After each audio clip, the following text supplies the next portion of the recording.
What unfolds when a CEO enters his own car wash and discovers that luxury vehicles are priced at double, simply due to their owner's ability to pay? Harvey continued to fixate on the customer service complaint email displayed on his laptop, his lips pressed together in a firm line. He had been receiving an increasing number of complaints over the past few months, with individuals mentioning that the staff were impolite, wait times were excessive, and prices did not align with what was listed on the website. His company once operated smoothly. His father constructed it from the ground up in the 80s, and upon passing it down, Harvey vowed to maintain its foundation in genuine effort.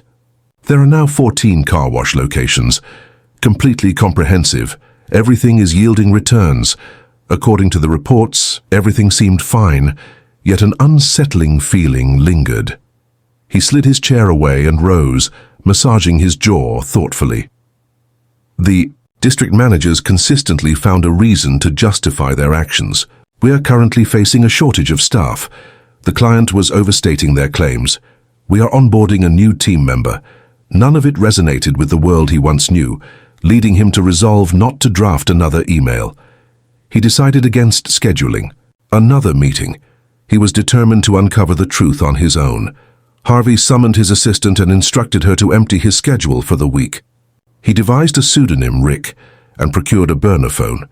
He acquired a pre-owned Honda Civic, donned a set of chunky glasses, excessively slicked back his hair, and slipped into worn jeans paired with a weathered polo shirt.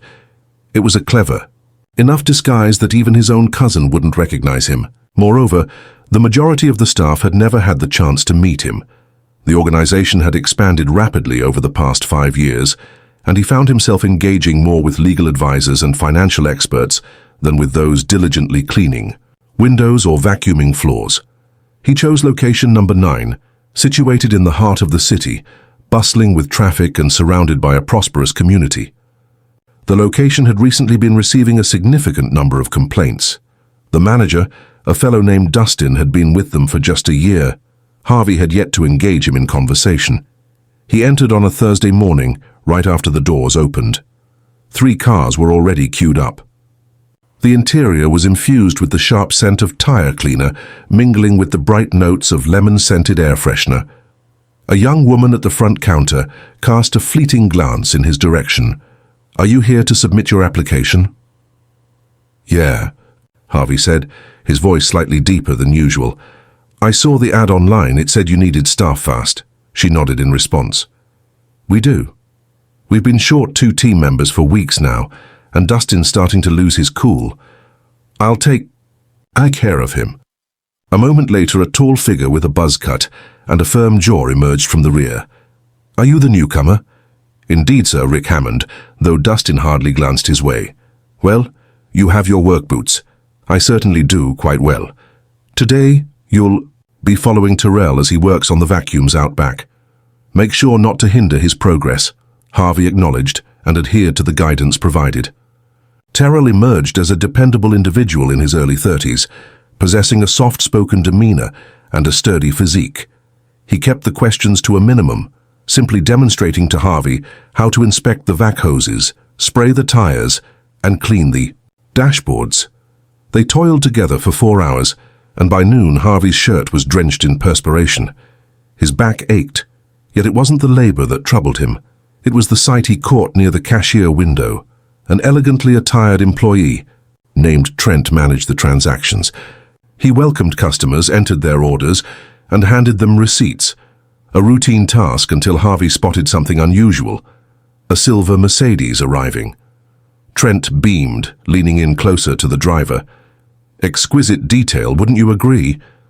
"That'll save $80 today," Harvey said with a scowl.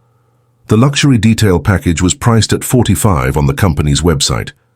The man in the Mercedes offered no resistance, simply presenting a credit card.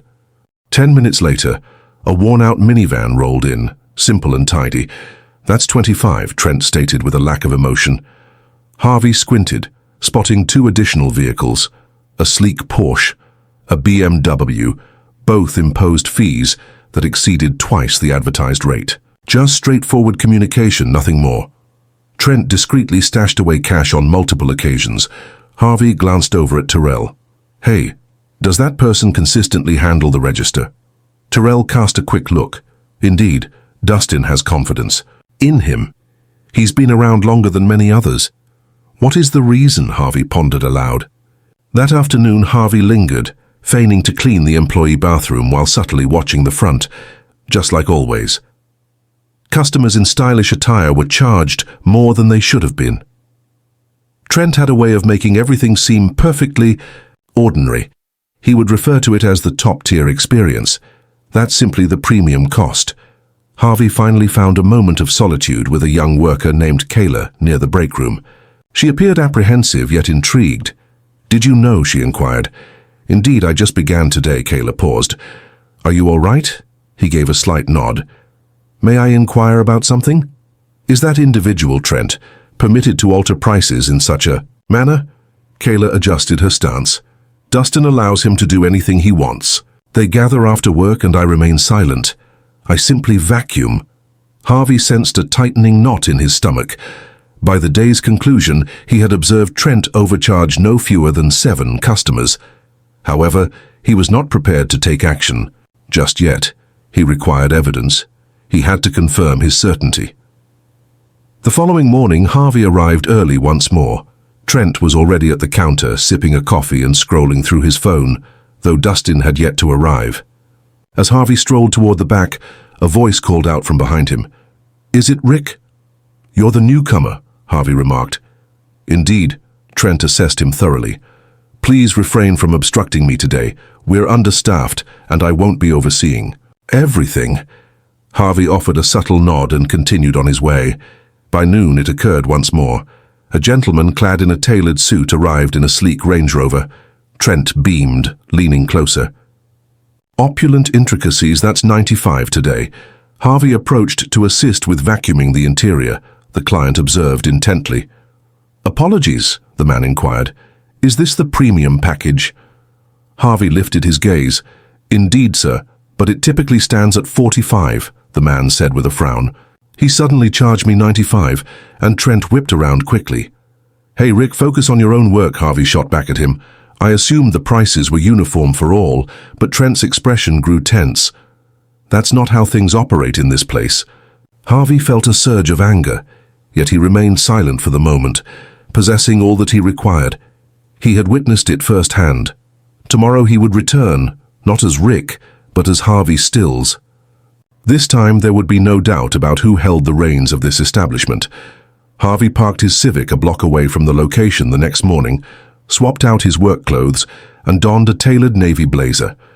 The internal audit reports for the site had already been sent over by his assistant. He still needed to take a look at them. There was no necessity for him to do so. He had witnessed it all firsthand. He strolled through the front entrance just after the doors swung open. The cashier counter remained devoid of activity. Trent's voice drifted from the side bay, playfully bantering with an unseen companion. Harvey advanced, his gaze sweeping. Across the lobby, the familiar cracked tile by the vending machine, the persistent flicker of the overhead fluorescent light. No one had addressed it. Dustin emerged from the hallway, his boots only half-laced. He glanced upward, paused, filled with sorrow. "Is there something I can assist you with?" Dustin inquired. His tone careful, Harvey paused before responding. He advanced, his gaze fixed on him. Dustin, the site manager, stood tall and composed. "Indeed, you are correct, and so are you." Harvey remained silent. Dustin opened and closed his eyes in quick succession. "The owner of this company, Harvey," stated in a calm tone. Dustin's lips parted, yet silence lingered in the air initially. I had no idea you were coming today. That was the essence." Trent strolled into the lobby, laughter spilling from his lips, only to freeze in place. His gaze darted over Harvey's suit.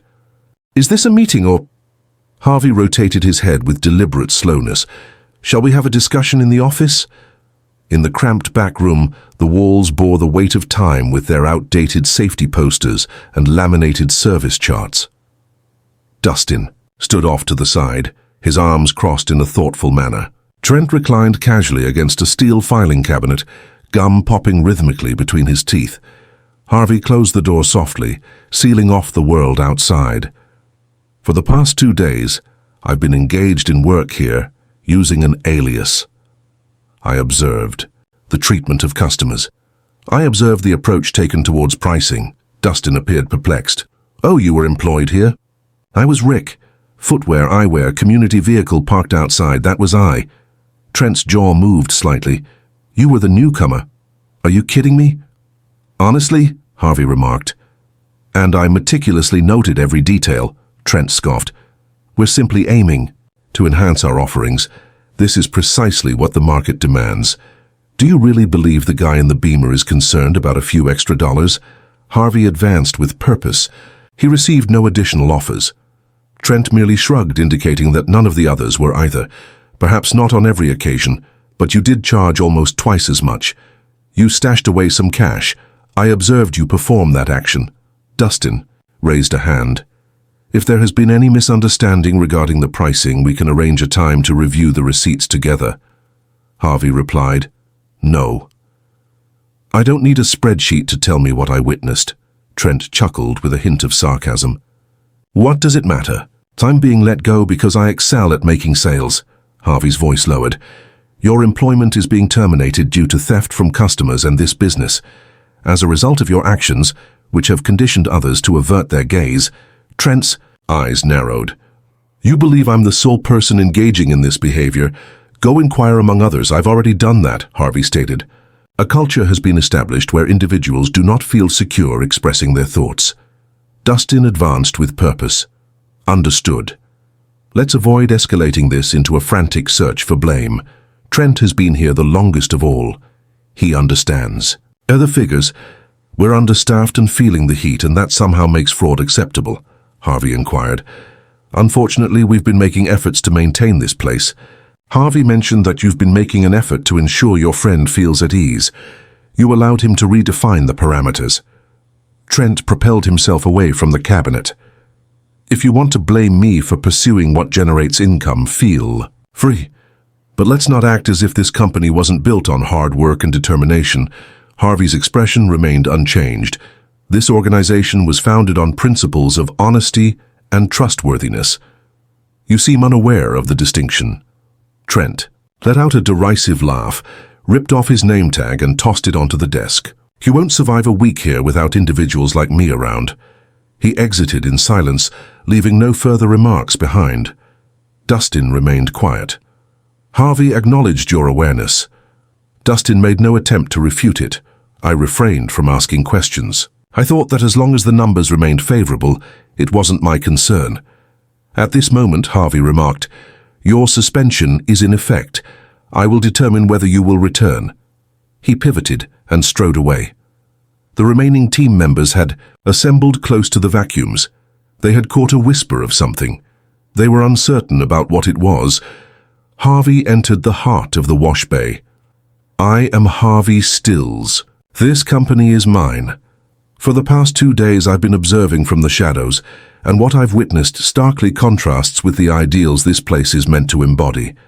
Silence reigned, and not a single person stirred.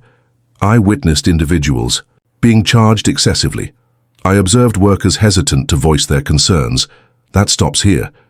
Kayla lingered at the periphery of the gathering, her arms wrapped firmly around her chest. Her gaze remained fixed on him. I'm eager to learn about your experiences. Not today, not in front of the crowd, however. I will be present throughout the week. I'm curious about the events that unfold in the absence of an audience. Terrell dried his hands with a towel. You truly navigated the line alongside us.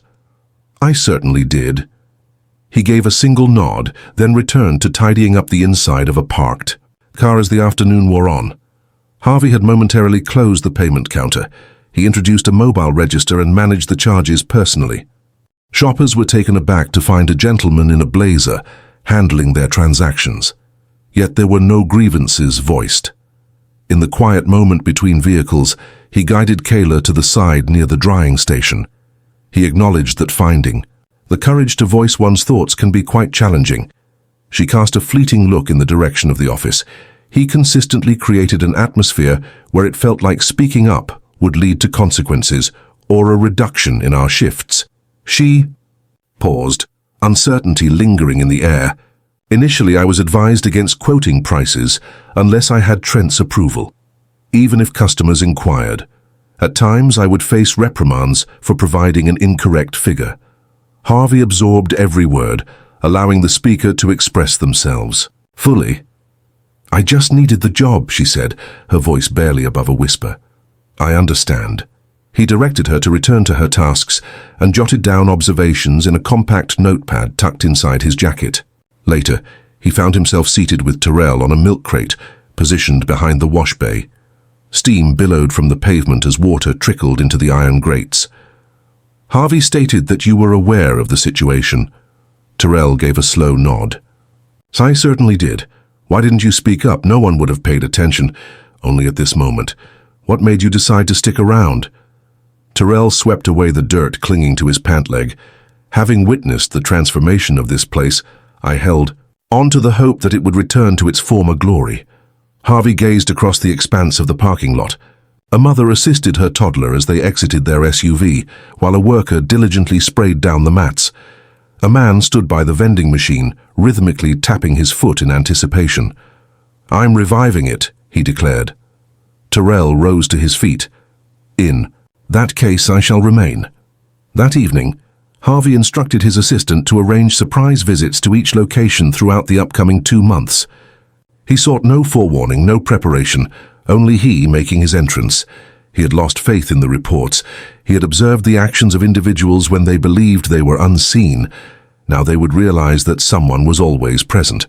However, what truly matters is that they would recognize the viewer's genuine investment in being present. Harvey showed up before dawn the following morning, dressed once more in simple work attire. He was determined that the suit wouldn't create a barrier between him and the team. Not today. The air lingered with a hint of dew, and the wash bay lights illuminated gradually, flickering on one by one as he unlocked the side entrance. He glided silently, aware that the crew would soon filter in, with some still oblivious to the events of the previous day. At 6:45, Kayla entered through the back gate, headphones draped around her neck. She hesitated as she caught sight of him tidying the concrete by the vacuum stalls. "I figured you'd be gone after yesterday," she remarked. Harvey rested against the broom handle. "I mentioned I'd be around for the entire week. I truly meant it." With a brief nod, she stepped inside, silent and resolute. By 7:30, the remaining members of the crew had shown up. Harvey observed their furtive glances toward the office, likely pondering whether Dustin or Trent would make an appearance. Neither did. He had already taken care of that late the previous night. Dustin has been put on indefinite leave while a formal review is conducted. The paperwork for Trent's termination had been completed and dispatched. Neither would return. Harvey assembled the team by the rinse station. Without any notes or spoken words, he simply stood there, bathed in the soft glow of the early morning light. "I won't take up much of your time," he said. "I understand that cars will be arriving shortly, but I wanted to express that we are no longer operating this establishment out of fear. If anyone is pushing you to be dishonest, deceitful, or to keep quiet, I want you to share that with me openly. If you have suggestions for enhancements, I'm eager to hear them as well." Terrell folded his arms, his gaze unwavering yet inscrutable. Kayla rested against the wall, attuned to the sounds around her. A younger worker, Mateo, tucked his hands into his hoodie pocket, shifting his weight as if uncertain about how to position himself. Harvey pressed on. "I will be collaborating with you for the remainder of the week. Following that, a new individual will take charge of managing this site. But until that moment arrives, I am the one you turn to for everything. Neither a supervisor nor a district manager, myself." Mateo took a moment to clear his throat. "What occurs when you depart? What if it simply returns to the way it used to be?" Harvey took his time with the response. "It definitely won't. I'm transforming our approach to hiring, promotions, and our check-in processes. I will provide further details later. For the time being, focus on completing the task correctly. We'll take care of everything from here." A dusty red pickup, marked by deep scratches along its side panel, rolled in 10 minutes later. Harvey teamed up with Terrell on the rinse line, water surging from the nozzle as they readied the vehicle. Their conversation was sparse, yet the quietness held a comfortable ease. It seemed as though two individuals were engaged in sincere effort. Later in the morning, Harvey entered the office, now devoid of personal photos and clutter. He slid open the desk drawer, retrieved the transaction journal, and perused the pages filled with handwritten entries. Many were tidy, while a few remained unfinished. He marked the last fortnight for a more thorough examination. The sound of a knock at the door interrupted his concentration. Matteo lingered in the doorway, clutching a small binder. "I discovered this in the cabinet of the break room. It contains outdated training materials along with a few notes. I was uncertain if it held any significance." Harvey grasped the binder, perusing the printed schedules and glossy checklists with a keen eye. A handful of pages bore hasty margin notes, with some adorned by stars and others completely crossed out. "This wasn't included in the training we see." "Received," Matteo remarked, glancing over at Harvey, who was looking up after only 4 months on the job. "Has anyone evaluated your performance since you began?" "Not quite. I recently received additional hours since a few individuals decided to leave." "Have you ever learned the proper way to address a customer complaint?" "No, I typically just signal to Dustin if someone becomes upset." Harvey shut the binder with a decisive motion. "Very well, we will address that issue." He dedicated the following hour to crafting a fresh 3-week onboarding plan, utilizing the materials from the binder as his base. He subsequently reached out to his assistant via email, asking for the HR team to update the training protocols at all locations, beginning with this one. Following lunch, Harvey assumed control of the drying line. A sleek white Tesla glided into view. The driver remained in the car, absorbed in his phone as he scrolled through the screen. Terrell came over with fresh towels, but Harvey dismissed him with a wave. "I have this one covered." He worked with precision, wiping down the windows, mirrors, and roof. While he toiled, his eyes drifted toward the customer window. Kayla was now in charge of the register.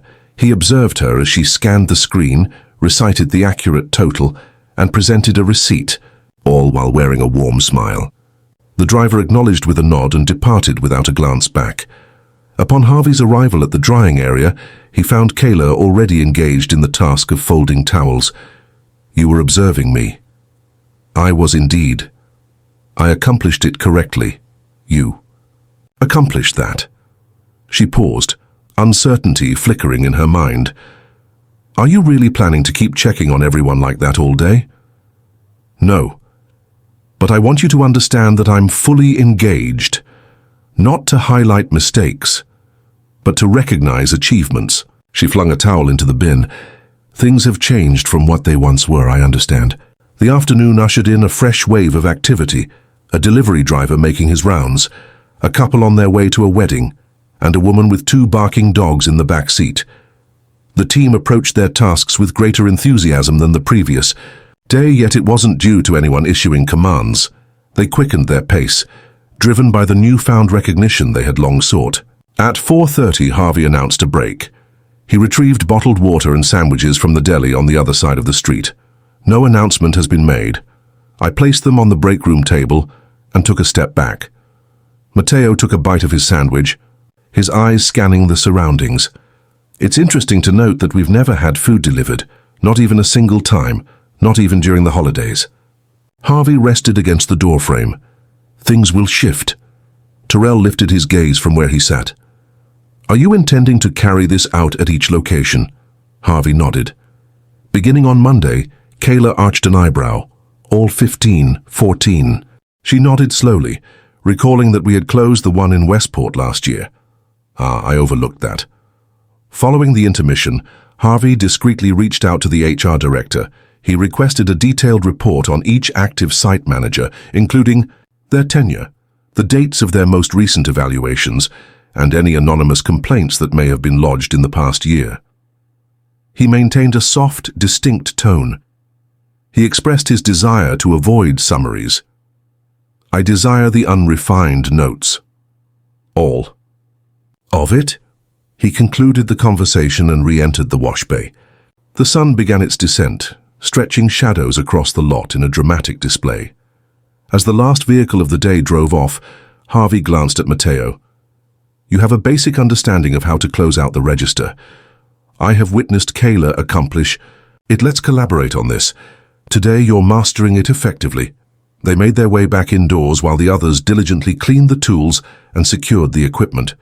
The atmosphere was shifting, transforming from a mere job site into a cohesive team once more. Once all tasks were completed, Harvey remained in the office, solitude enveloping him. He surveyed the vacant room, now illuminated by the gentle amber glow of a solitary desk lamp. The quiet was not oppressive. It felt deserved. He retrieved a pristine notepad and started to write, not about ambitions, not figures, not forecasts. He inscribed the names, Kayla, Terrell, Mateo. He emphasized each one. Then he included a fourth name, one that had remained unspoken throughout the day, but had occupied his thoughts since the instant he returned to this place, Robert Stills, his father. He marked the name with a circle, underlined it with a decisive stroke, and then shut the notebook with a sense of finality.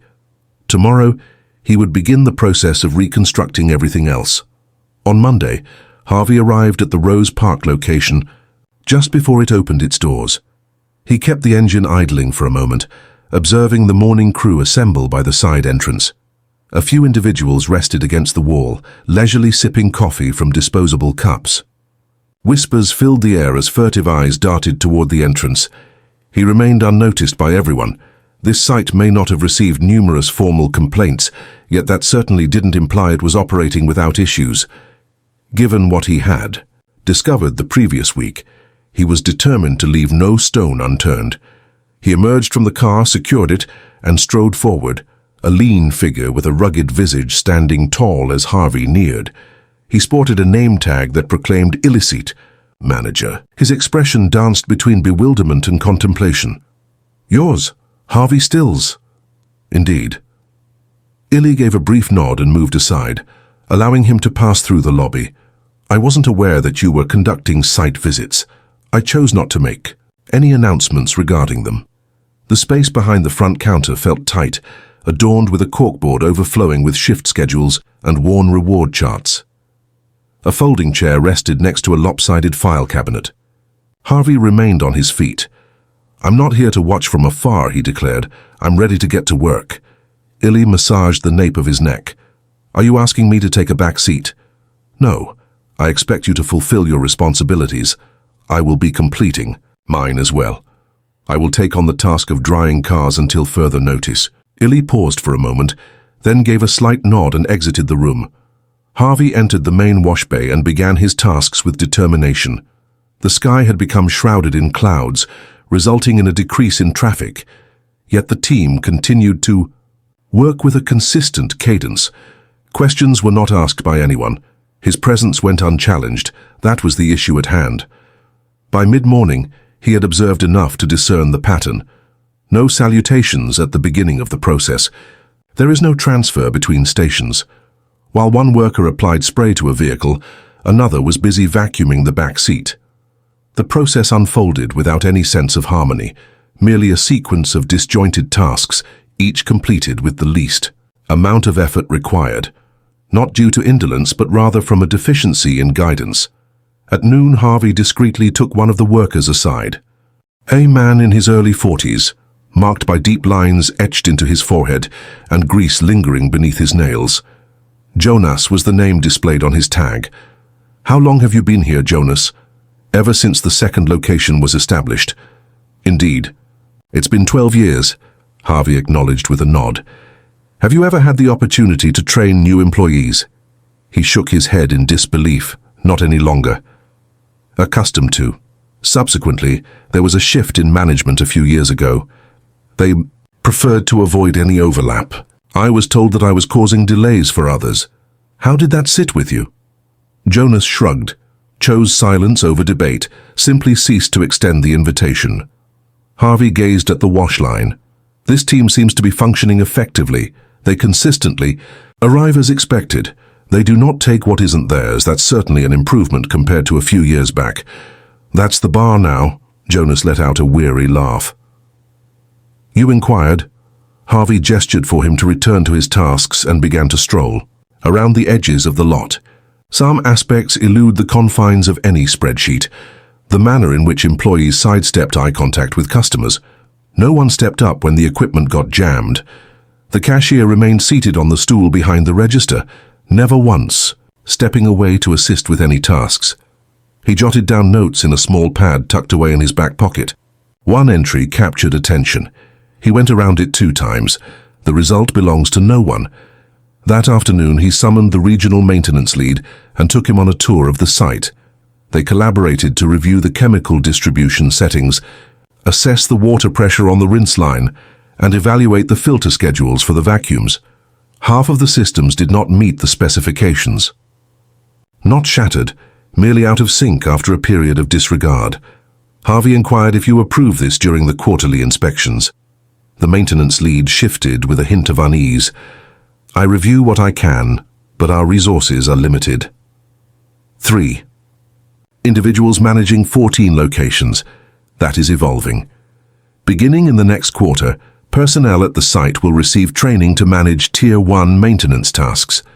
Your attention will be directed solely towards intricate matters. The man acknowledged with a nod and quickly noted a few points. Harvey moved on without waiting for a reply. He returned to the office, finding Illy immersed in a pile of invoices. "Do you have a moment?" Harvey inquired. Illy raised her gaze. "Absolutely. Your team includes a seasoned member who has never sought advancement, a cashier who remains firmly in her place, a clothesline that operates like unfamiliar faces in the night. What steps do you intend to take to resolve this?" Illy blinked, momentarily taken aback. "We haven't encountered significant issues. The figures remain consistent. I'm not inquiring about your measurements. I would like to inquire about your approach to leadership." Illy reclined. "I take charge of the tasks at hand.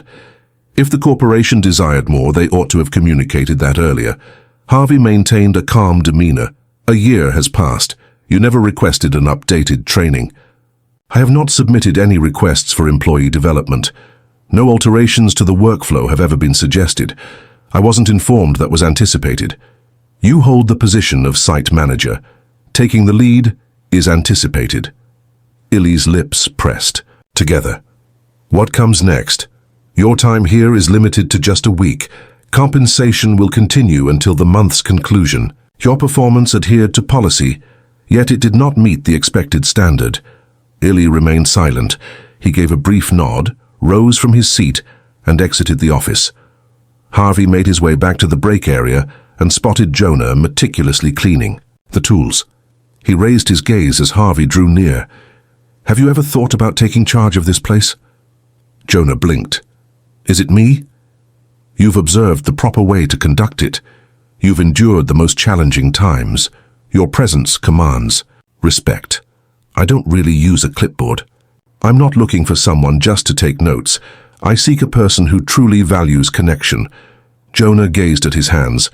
"I have 3 children. Failure is not an option for me. You will not. You will receive guidance, assistance, and the power to make decisions, but you will also bear responsibility." Jonah paused for just a heartbeat longer. "Very well, I shall give it a go." By the week's conclusion, Harvey had wrapped up visits to 5 additional locations. Everyone unveiled a unique aspect. A manager had been discreetly taking on additional shifts for her team to ensure they wouldn't lose any hours. Another was steeped in a detrimental atmosphere of favoritism, where the notion of raises lingered as mere whispered promises that ultimately never came to fruition. At one location, Harvey encountered a former mechanic operating the vacuums. He had faced a demotion after a disagreement with a district lead, even though he had been exceeding the performance of his colleagues. Harvey refrained from delivering speeches. He issued commands, subtle yet precise. The mechanic was moved to a technical supervisor position, along with back pay for the duration of the reassignment. He dismissed the district lead who had manipulated shift logs. The manager, who embraced additional shifts and increased her site's budget for part-time hires, received a well-deserved promotion. He didn't do it for appearances. He took that action because the organization had lost sight of its core values. On Sunday evening, in the comfort of his home office, Harvey opened his laptop and composed a memo intended for the entire company, direct and to the point. Keep it straightforward. He detailed updated hiring criteria, a revamped training program, and the selection of 2 new regional integrity officers, Terrell and the woman who had willingly taken on additional shifts without seeking acknowledgement. From now on, each manager must conduct a quarterly review of ethics and operations, which will be directly evaluated by Harvey's office. Prior to dispatching the memo, he included one last line: each client, each vehicle, each occasion treated with fairness, integrity and impartiality. That doesn't qualify as a motto, that is the guideline. He pressed the send button. He shut his laptop, reclined in his chair, and allowed the stillness to envelop him, a stillness not born from evasion, the kind that arrived when everything was finally falling into place.